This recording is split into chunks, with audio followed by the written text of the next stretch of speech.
पंजाब के अलावा दीगर सूबों के बच्चे भी हुकूमत से सवाल करें कि होनहार स्कॉलरशिप कहाँ है। हुक्मरानों का काम सिर्फ वोट लेना नहीं। कहा जाता है दुनिया से मदद की अपील क्यों नहीं की, कुछ करना चाहती हूँ तो कह दिया जाता है कि IMF नहीं मानेगा। वज़ीर आला पंजाब मरियम नवाज का लाहौर में तलबा के एजाज़ में तकरीब से खिताब। कहा पंजाब में 50,000 स्कूल हैं, होनहार तलबा को लैपटॉप दे रहे हैं। पाकिस्तान के सब शहरी बराबर हैं। सिफारिशी कल्चर का खात्मा किया और मेरिट को फ़रोग दिया।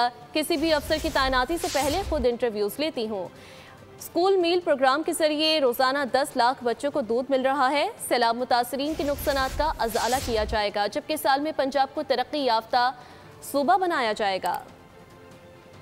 एक साल में बनी है हकीकत। वो तमाम सरकारी स्कूल जो मयारी स्कूल है वो बन रहे हैं, वो हकीकत है। हकीकत ये है कि पंजाब में बदतरीन सैलाब आता है। आज मैं कुछ भी करना चाहती हूँ तो मुझे कह दिया जाता है कि नहीं IMF इसकी इजाज़त नहीं देगा। आप सोचो कि मेरी सेल्फ रिस्पेक्ट की बतौर पाकिस्तानी आपकी सेल्फ रिस्पेक्ट की कितनी बड़ी तजलील है।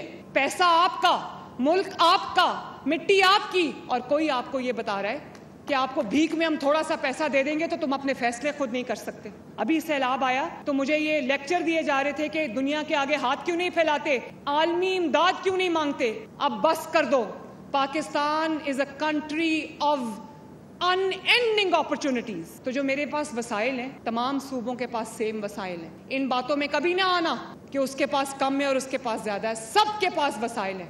बाकियों के वसाइल कहाँ जाते हैं? सिर्फ आपका घर, चार दीवारी आपका घर नहीं, ये पूरा पाकिस्तान आपका घर है। जिनको होनहार स्कॉलरशिप जिन सूबों के बच्चों को नहीं मिलता, उनको अपनी हुकूमत से सवाल करना चाहिए कि कहाँ है हमारा होनहार स्कॉलरशिप। हुक्मरान का काम ये नहीं होता कि वो वोट लेने के लिए अवाम में आ जाए और जब वोट मिल जाए, हुकूमत बन जाए, कुर्सी मिल जाए तो उसके बाद जाके गायब हो जाए और 5 साल बाद बाहर निकले।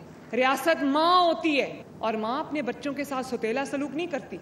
मेरे बच्चों, फेक प्रोपेगेंडा को अपने दिल में जगह मत देना। और अगर कोई आपको ये कह दे कि मेरा ईंधन बन जाओ तो कभी इस बात पे कान न धरना। जिनको 9 मई को कहा कि अपने मुल्क पे हमला कर दो, वो बेचारे बातों में आगे अपने मुल्क पे हमला कर दिया और आज देखो अपने बच्चे बाहर बैठे हैं और वो बच्चे जो हैं वो जेलों में रुल रहे हैं। जो आपको घेराव जलाओ की तरगीब देता है वो आपका सबसे बड़ा दुश्मन है।